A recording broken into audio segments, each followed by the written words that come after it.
Mesdames et Messieurs, la tenue de cet atelier des différents départements ministériels sur la gestion de la lutte contre la maladie à virus Ebola vient à point nommé. Elle obéit certes à une démarche cohérente et logique, mais elle permet également à l'ensemble des acteurs d'avoir la bonne information. Car Ebola n'est pas une problématique exclusive au ministère de la Santé et de l'Action sociale. C'est une problématique qui doit être prise en charge par l'ensemble des ministères. C'est pourquoi je me réjouis de la présence de messieurs les ministres du Tourisme et du Transport et de monsieur le ministre de la Communication qui illustre l'approche intégrée plaidée par madame le ministre de la Santé et de l'Action sociale. Ebola est une affaire de tous.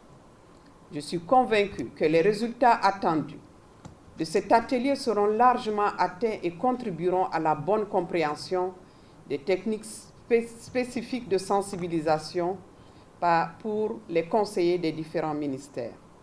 Madame le ministre, la crise de Ebola ne peut être jugulée que par l'intervention active de plusieurs partenaires. Étant donné ses multiples ramifications, elle ne doit pas être traitée en tant que problème de santé publique, mais impérativement comme un problème de développement. La crise de l'Ebola risque d'absorber les dividendes de la paix et d'inverser les gains acquis par le développement dans les pays qui, ayant émergé récemment des crises et des conflits, avaient enregistré des progrès encourageants en matière de développement humain. Et le département du ministère de la Culture et de la Communication, très tôt s'est investi à côté d'elle parce qu'elle est un département central. Vous savez que la communication joue un rôle fondamental dans le cadre de la transformation des mentalités et des comportements. C'est pourquoi très tôt nous avons pensé qu'il fallait mettre un homme de l'art à côté de ce comité national. C'est pourquoi nous avons choisi les journalistes directeurs de la communication et du travail. C'est heureux que tous les efforts qui ont été déployés puissent aboutir aujourd'hui à ce constat que nous avons tous fait, qui est que la population sénégalaise est l'une des populations les plus sensibilisées sur les effets de la maladie. Je voudrais également signaler que la communication étant très importante, nous avons demandé au réseau des radios communautaires de s'impliquer également dans le cadre de cette lutte que nous avions menée. Et ce réseau a eu à organiser un atelier où véritablement en langue nationale, toutes les structures interviennent pour parler de cette maladie. Nous devons poursuivre ce combat et c'est avec beaucoup de satisfaction que nous tous nous sommes mis autour de Madame le ministre de la Santé, maître d'œuvre de ce dispositif de riposte pour protéger le pays et j'allais même dire pour protéger le monde parce que vous avez bien noté qu'il s'agit d'un fléau mondial.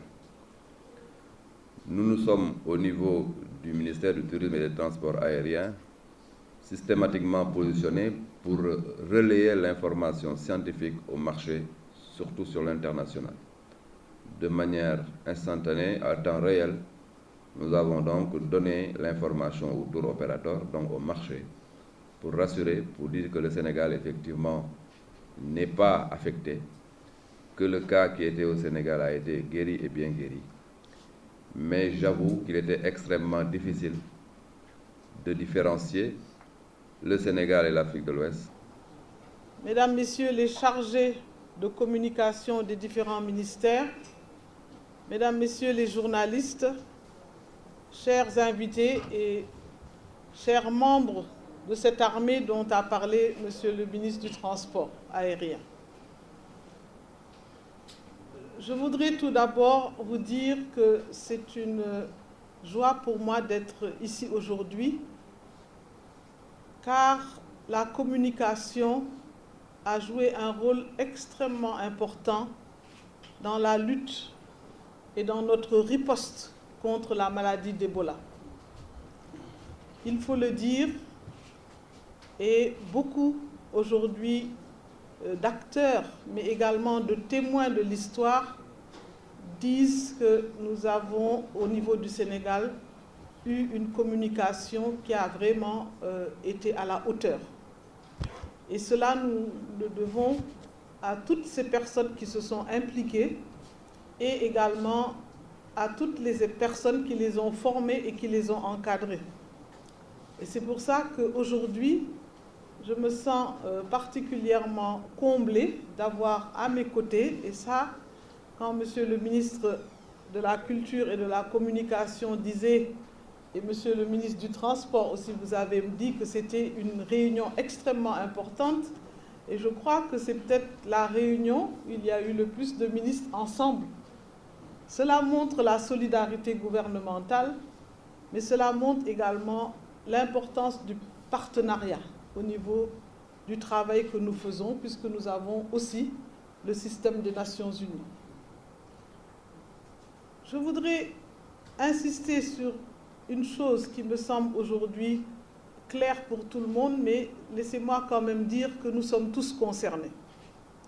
Nous sommes tous concernés car nous avons soit un rôle à jouer dans le cadre de la prévention, soit un rôle à jouer dans le cadre de la prise en charge des malades, soit un rôle à jouer parce qu'il y a un impact fort de cette épidémie.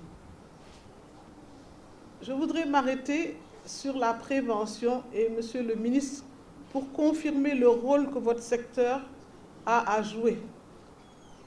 Vous êtes ministre de la Culture aussi et de la Communication.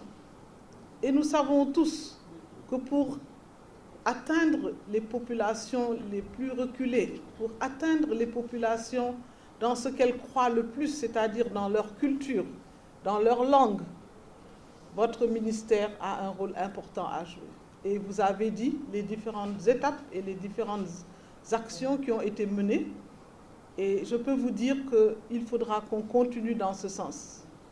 Car si nous voulons changer de comportement, il faut que nous puissions parler aux personnes un langage que ces personnes comprennent. Tenir compte aussi de leur culture.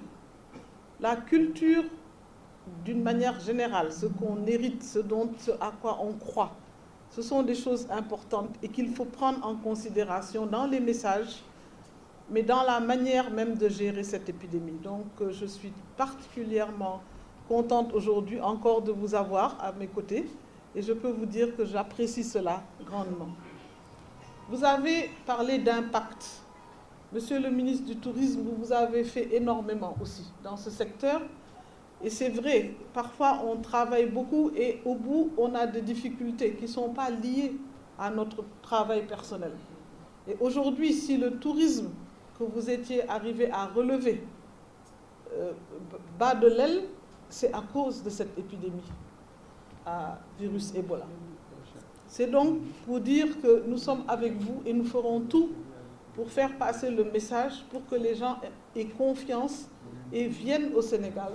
C'est un pays où on vit bien, c'est un pays où on doit également dire qu'il y a des beaux endroits où tout le monde peut venir, où tout le monde peut vraiment passer du bon temps. C'est dire que vous avez un secteur aussi très, très attrayant.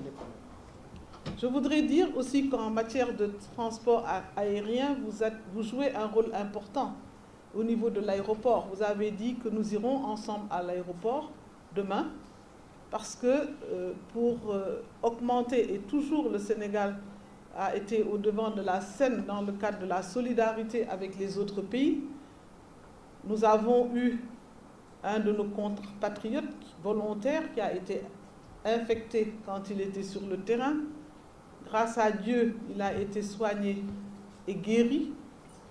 Nous avons l'Institut Pasteur de Dakar, qui est une fondation sénégalaise qui est toujours sur le terrain en Guinée, comme au niveau du Libéria ou de la Sierra Leone. Nous avons ouvert ce corridor humanitaire et je peux vous dire que cela a fait beaucoup de bien aux pays les plus affectés, car cela a permis d'acheminer du matériel, d'acheminer du personnel, d'acheminer des équipements. Avec l'ouverture ou la réouverture de notre aéroport, nous le faisons d'une manière organisée.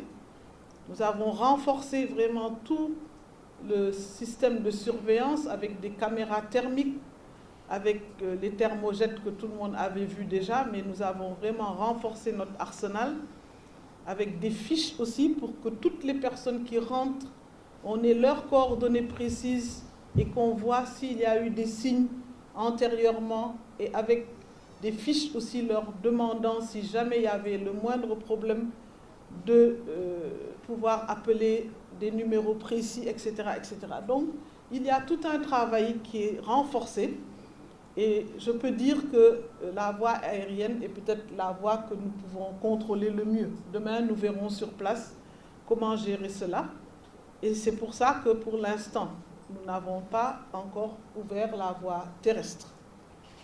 Rien que pour la voie maritime qui a aussi été ouverte, je pense que hier ou avant-hier, dès que cela a été ouvert, nous avons eu un grand bâtiment maritime qui a pu venir à Dakar pour aller dans les pays où il y a la crise avec plus de 500 à 800 véhicules avec beaucoup de matériel qui allait en Guinée, au Libéria et en Sierra Leone. Si notre port était fermé, ils auraient eu des difficultés à le faire.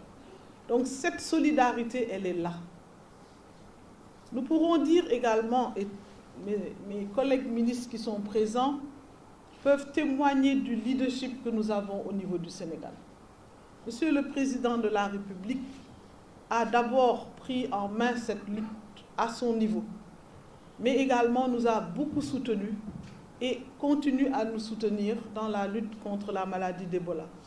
C'est dire donc vraiment que nous avons tout ce potentiel avec nos partenaires qui sont à nos côtés matin et soir et qui nous ont soutenus techniquement mais aussi financièrement.